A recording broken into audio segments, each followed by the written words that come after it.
നല്ല അടിപൊളി Portuguese spicy റൈസും നല്ല സ്പൈസി ചിക്കനും കേട്ടോ ഇത്. ഈ കൂടെ നല്ലൊരു ലെമണിൻ്റെ ഒരു സോസ് ഉണ്ട്, പിന്നെ നെല്ലൂസിൻ്റെ പെറി പെറി സോസ്. സൂപ്പറാട്ടോ. നമ്മുടെ നാട്ടിലെ ഫുഡൊന്നും അല്ലെങ്കിലും നല്ല രുചിയോടെ നമുക്ക് UK നമുക്ക് കഴിക്കാൻ പറ്റുന്ന നല്ലൊരു ചിക്കനാണേ.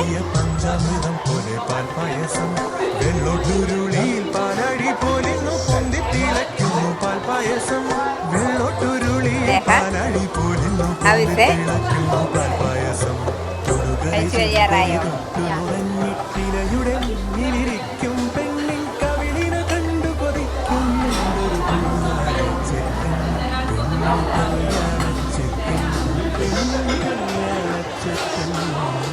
മലനാടൻ